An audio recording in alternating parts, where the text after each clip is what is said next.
Hello my dear competitive aspirants, welcome to T-SAT. So ఈ యొక్క session ఎవరైతే ఫస్ట్ టైం అభ్యర్థులు వింటున్నారో మీ అందరూ కూడా ఈ యొక్క వీడియోకి సంబంధించిన ఆ యొక్క సెషన్ని లైక్ చేయండి, వీలుంటే సబ్స్క్రైబ్ చేయండి. మన యొక్క టీశాట్కి సంబంధించిన ఛానల్ ఏదైతుందో వీలైనంతగా మీ యొక్క స్నేహితులకి, ఎవరైతే కాంపిటేటివ్ ఎగ్జామినేషన్స్ ఎవరైతే ప్రిపేర్ అవుతారో వాళ్ళందరికీ కూడా ఈ యొక్క వీడియో అనేది ఏదైతున్నాయో అందరికీ కూడా షేర్ చేయండి.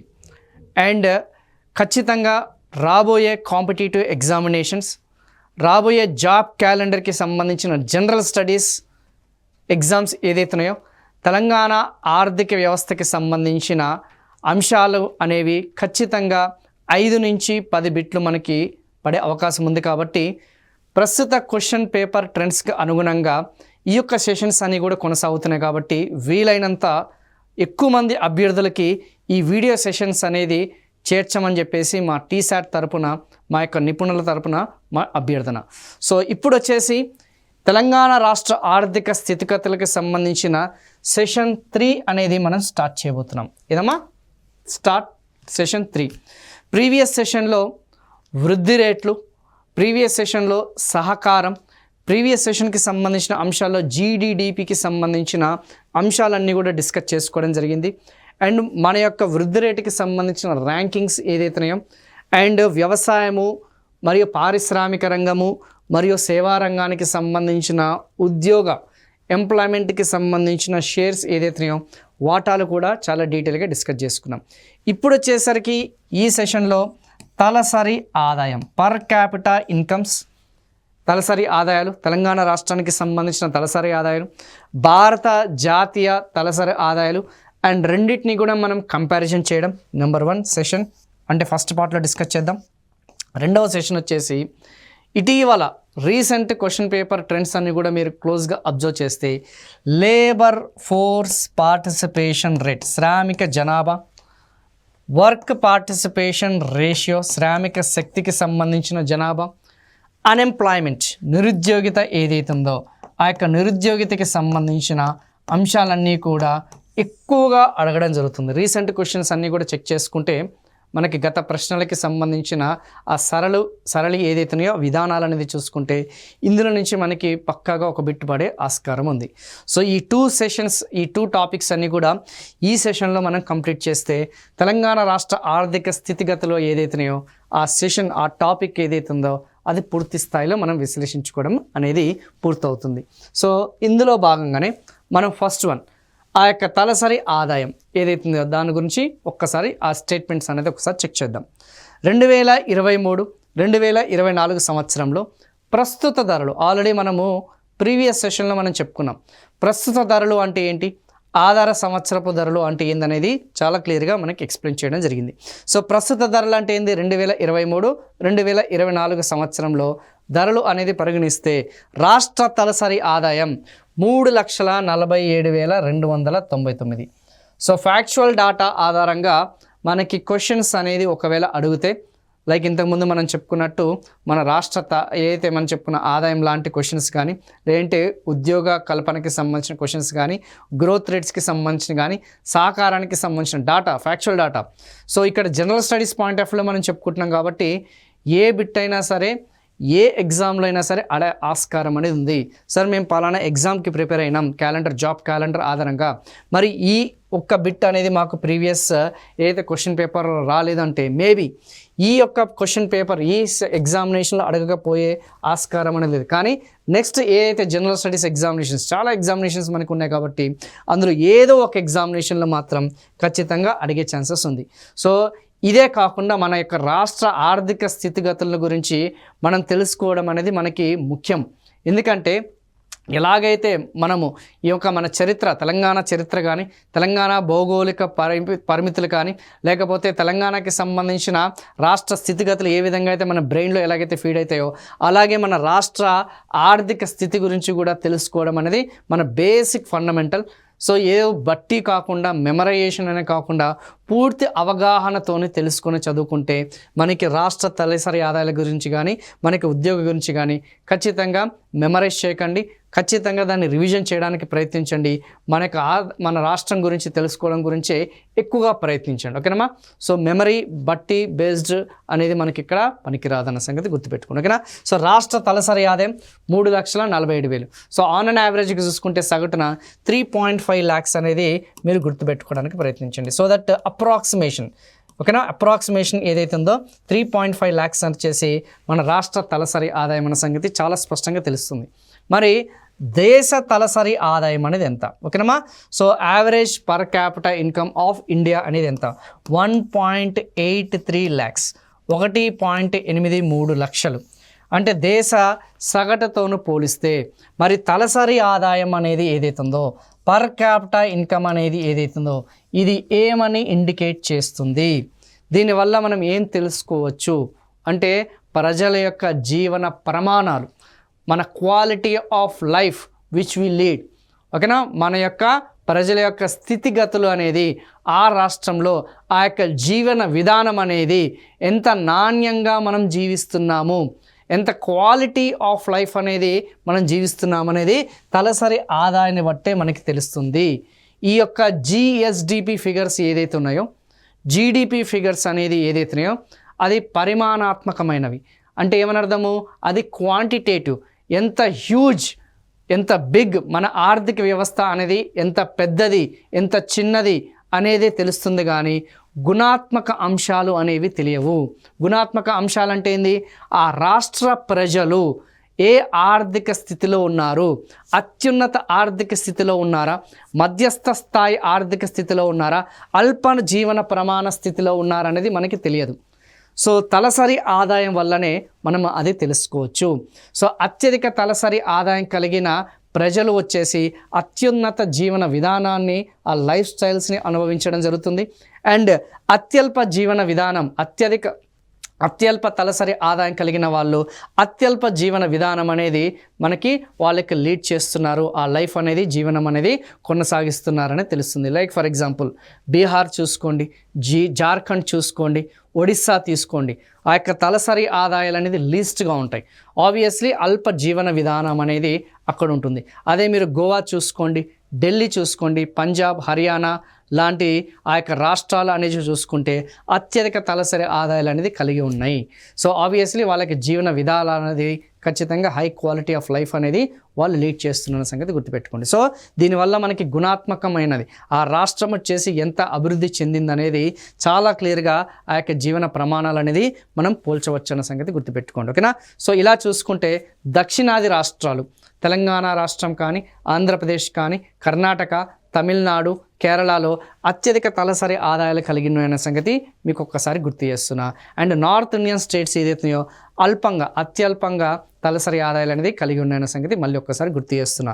సో కంపారిజన్ చేస్తే మనకి ఖచ్చితంగా 1,64,000 ఎంత పెరుగుదల వెన్ కంపేర్డ్. సో అక్కడ వచ్చేసరికి మనకి జాతీయ సగటుతో పోలిస్తే ఎంత అధికంగా ఉంది అని అడిగితే మాత్రం 1,64,000. ఇది మాత్రం గుర్తుపెట్టుకోండి.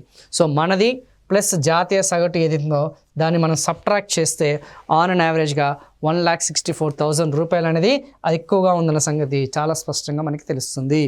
సో మనది ఆల్మోస్ట్ ఒక రకంగా చెప్పాలంటే డబల్ తలసరి ఆదాయం అనేది దగ్గరగా దాదాపుగా రెట్టింపులో స్థాయిలో ఉన్నామన్న సంగతి చాలా స్పష్టంగా ఇక్కడ మనకి తెలుస్తుందమ్మా. సో 100% ఒకవేళ ఎగ్జామినర్ టఫ్ లెవెల్ బిట్ ఇవ్వాలనుకుంటే అదనపు ఎంత ఎక్స్ట్రా ఉంది, ఎంత అదనంగా ఎంత ఎక్కువగా ఉందనేది అడిగే ఛాన్సెస్ ఉంది. ఇది కొంచెం కంపారిజన్ చేసుకోండి. మరి జిల్లాల వారీగా ఏ విధంగా ఉందనేది ఒక్కసారి చెక్ చేద్దాం. సో ఇండియా అండ్ తెలంగాణ చూస్తున్నారు కదా, ఆ ఇండియా అండ్ తెలంగాణకి సంబంధించిన ఆ యొక్క తలసరి ఆదాయాలు అనేది గ్రాఫ్ రూపంలో ఉంది. దాన్ని నేను మీకు స్టేట్మెంట్ రూపంలో చాలా క్లియర్గా మెన్షన్ చేయడం జరిగింది. ఓకేనా. So next one, and over a period of టైంగా చూసుకుంటే మనకి మన యొక్క రాష్ట్ర తలసరి ఆదాయం అనేది పెరుగుతూనే వస్తుంది. ఒకప్పుడు 2021లో చూసుకుంటే మనకి 2,69,000, తర్వాత వచ్చేసి 3,11,000, తర్వాత వచ్చేసి 3,47,000. సో ఏదైతే మన జాతీయ సగటుతో పోలిస్తే అత్యధికంగా తలసరి ఆదాయంలో కూడా మనం వృద్ధి చెందుతున్నామన్న సంగతి చాలా క్లియర్గా సంకేతాలు అనేది ఇక్కడ మనం తెలుసుకోవచ్చు. నెక్స్ట్ వన్, జిల్లాల వారీగా మన యొక్క తలసరి ఆదాయం అత్యధికంగా పారిశ్రామీకరణ, అత్యధికంగా పట్టణీకరణ, అత్యధికంగా ప్రపంచీకరణకి సంబంధించిన ఆ ఫలాలు అనేది ఏదైతున్నాయో ఆ యొక్క ప్రతిఫలాలు అనేది ఏదైతున్నాయో హైదరాబాద్ కేంద్రంగా హైదరాబాద్ పరిసర ప్రాంతాలు ఏదైతున్నాయో రంగారెడ్డి జిల్లా, Medchal Malkajgiri, at the same time మనం చెప్పుకున్న ఆ యొక్క నల్గొండ జిల్లా ప్రాంతాల్లోనే అత్యధికంగా పారిశ్రామీకరణ అనేది జరిగింది. ఎక్కువగా పరిశ్రమలన్నీ కూడా ఆ ప్రాంతంలోనే ఎక్కువగా కేంద్రీకృతం అనేది జరిగింది. అండ్ ఆర్థిక కార్యకలాపాలు అనేది కూడా అత్యధికంగా ఆ ప్రాంతంలోనే ఉన్నాయి. కాబట్టి ఆబ్వియస్లీ తలసరి ఆదాయాల విషయంలో ఎలాగైతే ఇంతకుముందు మనం చెప్పుకున్న జీడిడిపిలో ఎలాగైతే హైదరాబాద్, మేడ్చల్ మల్కాజ్గిరి, రంగారెడ్డి జిల్లాలు అనేది అత్యధికంగా ఉన్నాయో, at the same case apply here also. అదే రంగారెడ్డి జిల్లా, అదే హైదరాబాద్ జిల్లాలు ఏదైతున్నాయో టాప్ 2 పొజిషన్లో తలసరి ఆదాయాలు, అత్యధిక తలసరి ఆదాయాలు అనేది కలిగి ఉన్నాయి. మన యొక్క రాష్ట్ర సగటు ఆదాయంతో పోలిస్తే ఆల్మోస్ట్ రంగారెడ్డి జిల్లా చూసుకుంటే 3 రెట్లు అధికంగా ఉందన్న సంగతి చాలా స్పష్టంగా తెలుస్తుంది. అండ్ హైదరాబాద్ చూసుకుంటే ఆల్మోస్ట్ డబుల్ ఉందన్న సంగతి కూడా మనకు క్లియర్గా తెలుస్తుంది. సో దీన్ని బట్టి మనకి ఏమర్థమైంది, ఈ యొక్క తలసరి ఆదాయాల విషయంలో కూడా వ్యత్యాసాలు అనేది అత్యధికంగా ఉన్నాయన్న సంగతి చాలా క్లియర్గా మనకి తెలుస్తుంది. రంగారెడ్డి మరియు హైదరాబాద్ జిల్లాలో చూసుకుంటే అత్యధిక తలసరి ఆదాయం ఉంది.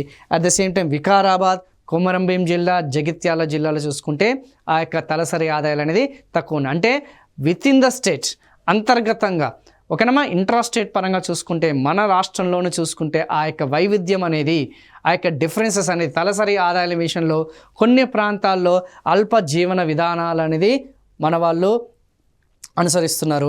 అండ్ కొన్ని ప్రాంతాల్లో చూసుకుంటే అత్యధిక జీవన ప్రమాణాలు అనేది మనకి పాటిస్తున్నారన్న సంగతి క్లియర్గా మనకి తెలిసిపోతుంది. సో ఇక్కడ మనకి డిఫరెన్సెస్ అనేది చాలా క్లియర్గా ఉంది. పర్టికులర్గా నార్త్ తెలంగాణ, పర్టికులర్గా చూసుకుంటే ఉత్తర తెలంగాణ చూసుకుంటే అల్ప జీవన విధానం అనేది చాలా క్లియర్గా తెలుస్తుంది. ఈశాన్య తెలంగాణ కానీ చూసుకున్నా కానీ, ఈవెన్ నార్త్ ఈస్ట్ తెలంగాణ చూసుకున్నా కానీ, ఎస్పెషల్లీ ఈ ట్రైబల్ రీజన్స్ ఎక్కడైతే ఎక్కువ అధికంగా ఉన్నాయో, ఆ యొక్క అటవీ ప్రాంతాలు అనేది ఎక్కడైతే అత్యధికంగా ఉన్నాయో, ఓకే, గిరిజన ప్రాంతాలు అనేది ఎక్కడైతే అధికంగా ఉన్నాయో అక్కడ మనకి పారిశ్రామీకరణ అనేది నత్తనడకన కొనసాగుతుంది కాబట్టి, స్లోగా ఉంటుంది కాబట్టి, సో ఆబ్వియస్లీ అక్కడ తలసరి ఆదాయాలు అనేది చాలా చాలా తక్కువ ఉంది. ఇంకొక కారణం వచ్చేసి అక్కడ agriculture and it's allied activities, వ్యవసాయము మరియు అనుబంధ రంగాల్లో యొక్క కార్యకలాపాలలోనే అత్యధిక శాతం మంది నిమగ్నమై ఉంటారు. కాబట్టి ఆబ్వియస్లీ వాళ్ళ తలసరి ఆదాయాలు అనేది అల్పంగానే ఉంటాయి. అదే మనకి హైదరాబాదు, రంగారెడ్డి, మేడ్చల్ ఇలాంటి పరిసర ప్రాంతాలు చూసుకుంటే ఎక్కువ శాతం మంది ప్రజలు, ఎక్కువ శాతం మంది వర్క్ ఫోర్స్ వచ్చేసి పరిశ్రమ రంగంలో మరియు సేవా రంగంలో ఎక్కువ మంది కాన్సన్ట్రేట్ అయి ఉంటారు కాబట్టి, ఎంగేజ్ అయి ఉంటారు కాబట్టి ఆబ్వియస్లీ వాళ్ళ యొక్క తలసరి ఆదాయాలు అనేది అత్యున్నత స్థాయిలో ఉంటాయి, అత్యధిక స్థాయిలో ఉంటాయన్న సంగతి చాలా స్పష్టంగా మనకి ఇక్కడ తెలిసిపోతుంది. ఓకేనా? సో మీరు అర్థం చేసుకునేటప్పుడు మన తెలంగాణ రాష్ట్రం యొక్క ఆర్థిక పరిస్థితులు అర్థం చేసుకునేటప్పుడు పారిశ్రామీకరణ అనేది ఎక్కడైతే అత్యధికంగా జరిగిందో, ఓకేనా, హిస్టారికల్ చారిత్రాత్మకంగా ఇదేదో రాత్రికి రాత్రే ఈ యొక్క లెక్కలు అనేది మారిపోవు.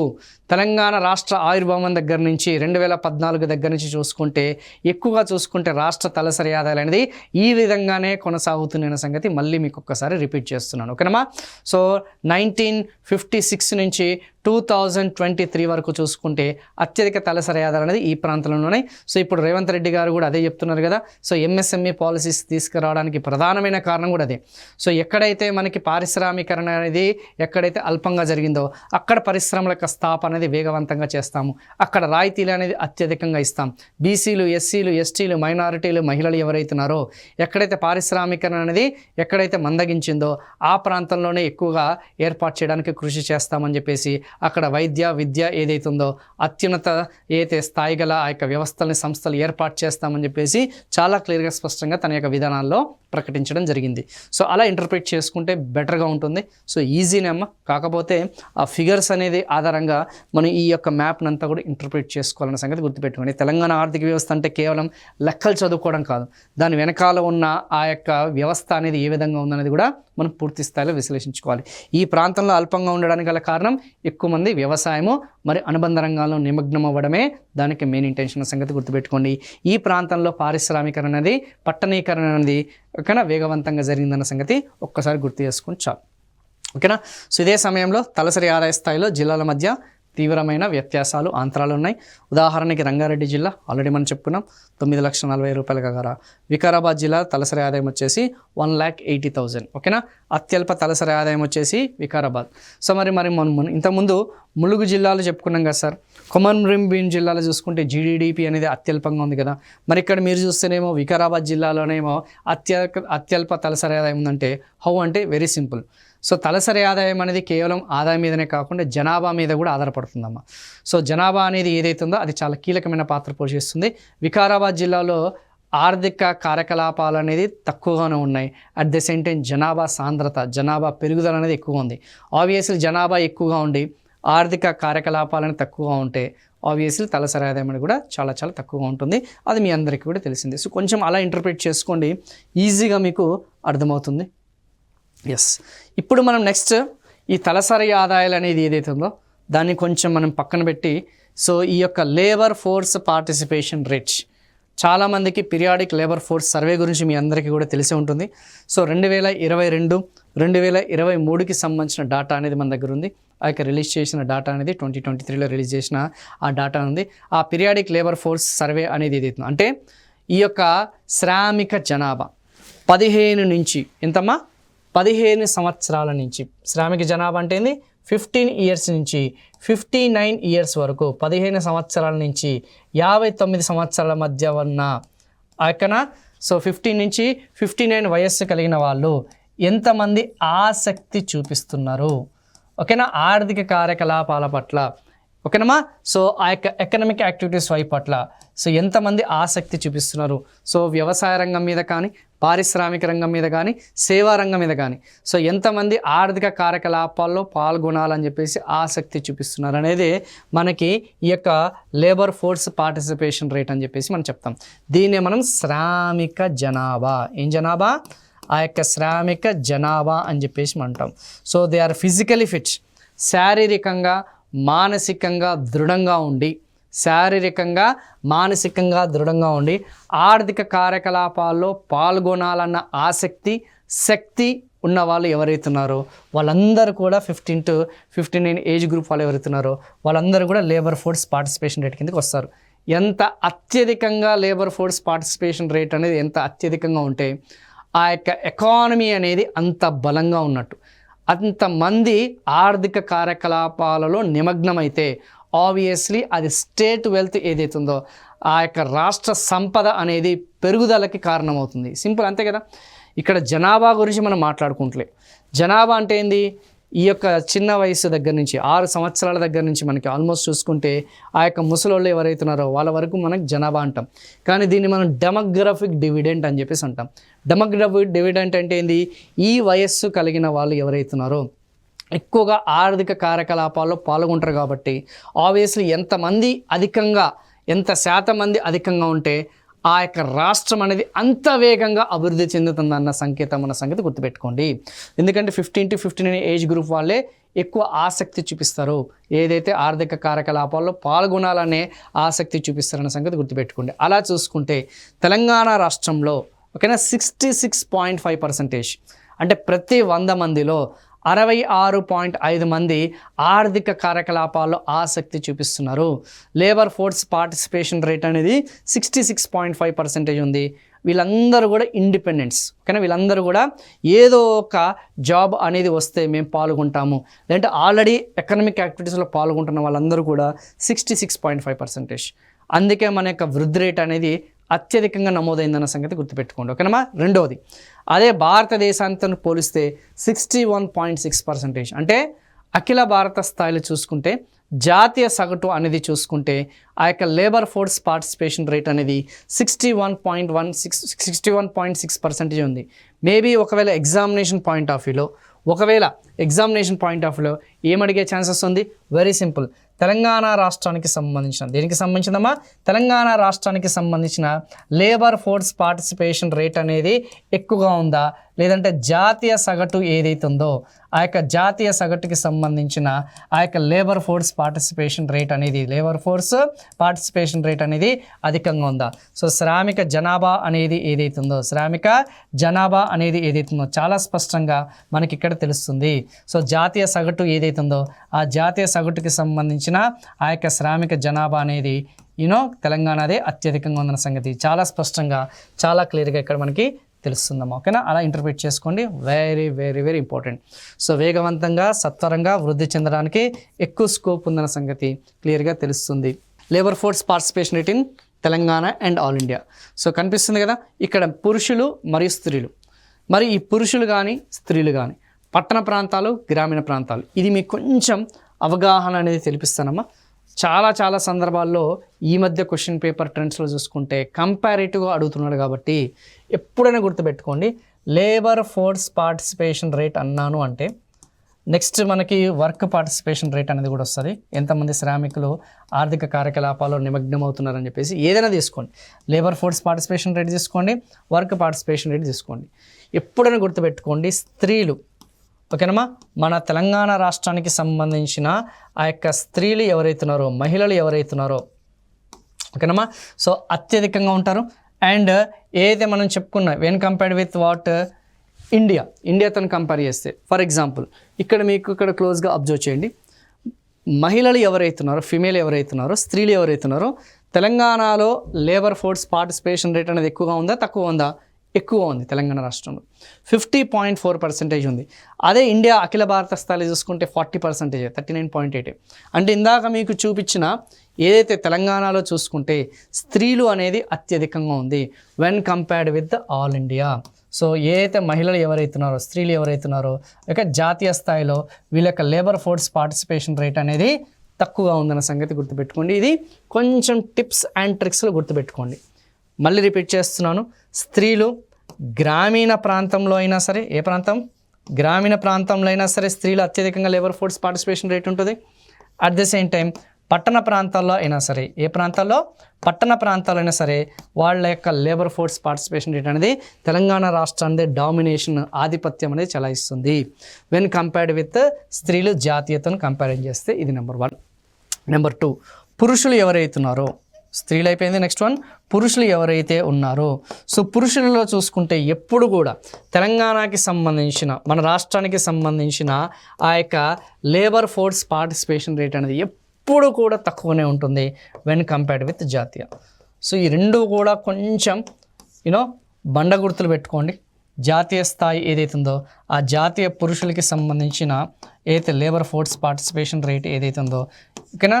సో పురుషుల విషయంలో మాత్రం మన రాష్ట్రంలో అల్ప స్థాయిలో లేబర్ ఫోర్స్ పార్టిసిపేషన్ ఉంటుంది. ఆర్థిక కార్యకలాపాల్లో పర్సంటేజ్ అనేది అఖిల భారత స్థాయితో పోలిస్తే జాతీయ స్థాయితో పోలిస్తే అల్పంగా ఉందన్న సంగతి చాలా స్పష్టంగా ఇక్కడ మనకు తెలుస్తుంది. ఓకేనమ్మా, కొంచెం ఇది గుర్తుపెట్టుకోండి. సో పురుషులు ఏది పట్టణ ప్రాంతానికి సంబంధించిన పురుషులైనా సరే మళ్ళీ ఇక్కడ ఏముంది పట్టణ ప్రాంతానికి సంబంధించిన పురుషులైనా సరే అదే విధంగా ఉంటుంది. అట్ ద సేమ్ టైం గ్రామీణ ప్రాంతాలకి సంబంధించిందైనా సరే అదే ఉంటుందన్న సంగతి గుర్తుపెట్టుకోండి. స్త్రీలు అన్నాను అంటే లేబర్ ఫోర్స్ పార్టిసిపేషన్ రేట్ అన్నాను అంటే ఖచ్చితంగా ఎగ్జామ్లో ఎలాంటి బిట్ వచ్చినా కానీ Telangana is greater than India అనే సంగతి గుర్తుపెట్టుకోండి. పురుషులు అన్నాను అంటే పురుషుల యొక్క లేబర్ ఫోర్స్ పార్టిసిపేషన్ రేట్ పురుషుల యొక్క శ్రామిక జనాభా అనేది ఎప్పుడు కూడా తక్కువనే ఉంటుంది వెన్ కంపేర్డ్ విత్ జాతీయ. సో ఇదేమో అధిక స్థాయిలో ఉంటుంది, ఇదేమో లెస్ దాన్ ఉంటుంది. ఈ రెండు కూడా 100% డైరెక్ట్గా కానీ ఇండైరెక్ట్గా కానీ ఫ్యూచర్లో మేబీ రాబోయే గ్రూప్ 2 ఎగ్జామినేషన్స్ ఏదైతున్నాయో రాబోయే గ్రూప్ 2 ఎగ్జామినేషన్లో కూడా రాబోయే గ్రూప్ 3 ఎగ్జామినేషన్స్ కూడా ఖచ్చితంగా ఇలాంటి బిట్స్ అనే దాని మీదనే ఎక్కువగా ఫోకస్ చేస్తున్నామా. సో కొంచెం దాని మీద ఫోకస్ చేయండి. ఓకేనా, లేబర్ ఫోర్స్ పార్టిసిపేషన్ రేట్కి సంబంధించింది కాబట్టి దానికి సంబంధించింది ఇక్కడ చూడండి. మేల్ అనేది ఎప్పుడు కూడా ఆల్ ఇండియా అనేది ఎక్కువ ఉందా తక్కువ ఉందా? మేల్ అనేది ఎప్పుడు కూడా ఆల్ ఇండియా ఎక్కువ ఉంది, తెలంగాణ అనేది తక్కువ ఉంది. అండ్ ఏదైతే మనం చెప్పుకున్న స్త్రీలు ఏదైతున్నాయో ఎప్పుడు కూడా మనదే ఎక్కువ ఉంది అండ్ ఆల్ ఇండియా లెవెల్ చూసుకుంటే మనకి తక్కువ ఉంది. ఇక్కడ క్లియర్గా మనకి అది మీకు రాపిచ్చిన అది ఒక్కసారి చెక్ చేసుకోండి. నెంబర్ 1 ఇందాక మీకు చెప్పిన ఏమని మేల్ ఏదైతే ఉందో రూరల్ ఏదైతే ఉందో ఫిమేల్ ఏదైతే ఉందో రూరల్ ఏదైతే ఉందో urban male urban female. So ఇక్కడ మీరు ఈ రూరల్ అర్బన్ అనేది పక్కన పెట్టండి. రూరల్ గ్రామీణ ప్రాంతము పట్టణ ప్రాంతం అనేది పక్కన పెట్టండి. ఎప్పుడు కూడా చూసుకుంటే మేల్ అనేది అనగానే పురుషులు అనగానే మనకి ఖచ్చితంగా ఇండియా, ఆల్ ఇండియా అనేది ఏముంది ఇక్కడ బ్లూ కనిపిస్తుంది కదా, ఆల్ ఇండియా అనేది 84 ఉంది. మన తెలంగాణ పురుషుల యొక్క శాతం అనేది లేబర్ ఫోర్స్ పార్టిసిపేషన్ రేట్ అనేది 83 ఉంది. At the same time female ఏదైతే ఉందో ఖచ్చితంగా మన తెలంగాణ రాష్ట్రానికి సంబంధించిన female labour force participation rate అనేది రూరల్ అయినా సరే ఎక్కువగానే ఉంటుంది, అర్బన్ అయినా సరే ఎక్కువగానే ఉంటుందన్న సంగతి చాలా స్పష్టంగా తెలుస్తుంది. అండ్ మేల్ వచ్చేసరికి మనది తక్కువ ఉందన్న సంగతి, ఆ ఫిగర్ అనేది మీరు ఒక్కసారి అబ్జర్వ్ చేయండి.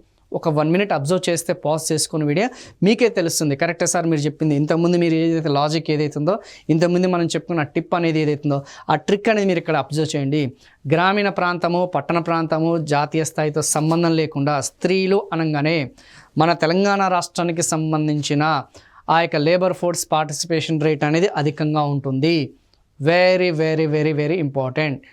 అదే మనకి పురుషులు అనగానే తెలంగాణ రాష్ట్రానికి సంబంధించిన ఆ యొక్క పురుషులు అనేది లేబర్ ఫోర్స్ పార్టిసిపేషన్ రేట్ అనేది తక్కువగా ఉంటుంది when compared with all India.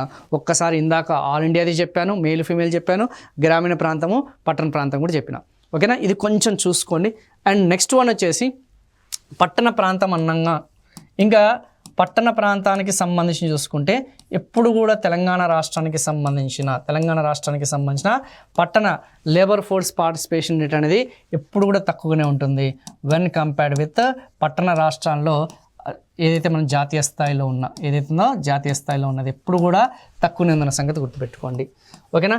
రెండోది వచ్చేసి రూరల్, ఇది ఓవరాల్గా చెప్తున్నాను. గ్రామీణ ప్రాంతానికి సంబంధించిన ఏదైతుందో తెలంగాణ అనేది ఎప్పుడు కూడా హైయెస్టే ఉంటుంది వెన్ కంపేర్డ్ విత్ గ్రామీణ ప్రాంతంలో ఉన్న లేబర్ ఫోర్స్ పార్టిసిపేషన్ రేట్ అనేది ఏదైతుందో, గ్రామీణ ప్రాంతంలో ఉన్న జాతీయ స్థాయిలో ఏదైతే ఉందో ఇది ఎప్పుడు కూడా తక్కువనే ఉంటుందన్న సంగతి గుర్తుపెట్టుకోండి, labour force participation rate. So మీరు ఎగ్జామినేషన్ పాయింట్ ఆఫ్ వ్యూలో మాత్రమే చెప్తున్నానమ్మా, ఎందుకంటే మనకి జనరల్ స్టడీస్ పాయింట్ ఆఫ్ వ్యూలో ఎక్కువ కాన్సెప్ట్స్ అనేది అడగడం తక్కువ కాబట్టి, సో ఎక్కువగా డాటా ఓరియంటెడ్గానే ఇవన్నీ కూడా క్వశ్చన్స్ అనేది అడుగుతున్నాడు కాబట్టి కొంచెం దీని మీద మీరు ఫోకస్ చేయండి. సో పట్టణ ప్రాంతాల్లో ఎప్పుడు కూడా మన లేబర్ ఫోర్స్ పార్టిసిపేషన్ రేట్, శ్రామిక జనాభా అనేది తక్కువగానే ఉంటుంది. అంటే పట్టణ ప్రాంతాల్లో తక్కువ మంది ఓకేనా ఆర్థిక కార్యకలాపాల్లో పాల్గొంటారు, తక్కువ ఇంట్రెస్ట్ చూపిస్తారు when compared with all India. And గ్రామీణ ప్రాంతాల్లో ఎక్కువ మంది ఆర్థిక కార్యకలాపాల్లో ఎక్కువ ఇంటర్వ్యూ చూపిస్తారు. అదంతా ఎందుకు ఎగ్జాంపుల్ చెప్తాను నేను. జనరల్గా చూసుకుంటే ఇక్కడ యువత ఎవరైతే ఉన్నారో 15 సంవత్సరాలు దాటిన వాళ్ళు ఎవరైతే ఉన్నారో, సో 15 years దాటిన వాళ్ళు ఎవరైతే ఉన్నారో 10th class ఫినిష్ అయిన తర్వాత గ్రామీణ ప్రాంతాలు ఎవడు కూడా ఖాళీగా ఉండడు. ఖచ్చితంగా వాళ్ళ యొక్క పేరెంట్స్ ఎవరైతే ఉన్నారో వాళ్ళ రిలేటివ్స్ కానీ ఫ్యామిలీ మెంబర్స్లో కానీ ఏదో ఒక వ్యవసాయం మరియు అనుబంధ రంగాల్లో వాళ్ళు ఖచ్చితంగా నిమగ్నమై ఉంటారు. అదే పట్టణ ప్రాంతాలకు వచ్చేసరికి 15 years నిండిన తర్వాత సో కాలేజ్ అని చెప్పేసి, ఓకే బీటెక్ అని చెప్పేసి, డిగ్రీ తర్వాత పీజీ తర్వాత ఎంటెక్ లేకపోతే BTech whatever it is so, higher హయ్యర్ స్టడీస్కి ఎక్కువ ప్రిఫర్ చేపిస్తుంటారు. కాబట్టి ఆబ్వియస్లీ మన తెలంగాణ రాష్ట్రంలో ఆ యొక్క లేబర్ ఫోర్స్ పార్టిసిపేషన్ రేట్ అనేది పట్టణ ప్రాంతాల్లో తక్కువగా ఉంటుంది, గ్రామీణ ప్రాంతాల్లో ఎక్కువ ఉంటుంది. అట్లీస్ట్ ఈ విధంగా అయినా సరే గుర్తుపెట్టుకోవడానికి ప్రయత్నించండి. సో ఎప్పుడు కూడా 99% ఆఫ్ ది అర్బన్ పాపులేషన్ ఎవరైతే ఉన్నారో అర్బన్ ప్రాంతంలో పట్టణ ప్రాంతాల్లో నివసిస్తున్న వాళ్ళు ఆర్థిక కార్యకలాపాల్లో ఓకేనా పార్టిసిపేట్ చేయడానికి పాల్గొనడానికి తక్కువ ఇంట్రెస్ట్ చూపిస్తారు. ఎందుకు? They prefer higher studies. కానీ గ్రామీణ ప్రాంతాల్లో ఒకటే అంటారు, నువ్వు చదువుతావా లేకపోతే పని చేస్తావు అంటారు, అంతే కదా. సో ఖాళీగా తిరిగి నేను కూర్చుంటానంటే ఎవరు కూడా అక్కడ ఒప్పుకోరు. అందుకే కొంచెం దాని మీద ఫోకస్ చేసి అది మన తెలంగాణ రాష్ట్రానికి అప్లై చేయండి, ఆటోమేటిక్గా మీకు ఈజీగా అర్థమవుతుంది. ఓకేనమ్మా. సో ఇక్కడ ఒకసారి చూసుకోండి. సో వర్క్ పార్టిసిపేషన్ రేట్ అయినా సరే సో మన గ్రామీణ ప్రాంతం ఎప్పుడు కూడా ఎక్కువనే ఉంటుంది, ఆ యొక్క పట్టణ ప్రాంతంలో ఎప్పుడు కూడా తక్కువనే ఉంటుంది అన్న సంగతి గుర్తుపెట్టుకోండి. సో ఇక్కడతోని ఈ యొక్క సెషన్ అనేది ఏదైతే ఉందో మ్యాక్సిమం ఈ లేబర్ ఫోర్స్ పార్టిసిపేషన్ రేట్ కానీ వర్కర్స్ పాపులేషన్ ఎంతమంది శ్రామిక శక్తి, వర్కర్స్ పాపులేషన్ రేట్ అంటే ఏంది శ్రామిక శక్తి, సేమ్ కాన్సెప్ట్ ఆ యొక్క సోషియో ఎకనామిక్ సర్వేలో అదే అప్లై చేయండి. ఎంతమంది ఏ ఆర్థిక కార్యకలాపాల్లో పాల్గొన్నారు అవన్నీ కూడా. సో నెక్స్ట్ మనము ఆ యొక్క సెషన్ అనేది మనం కొంచెం కంటిన్యూ చేద్దాం. 4th సెషన్ అనేది ఇంకా ఫైనల్ సెషన్ పెట్టుకుందాం.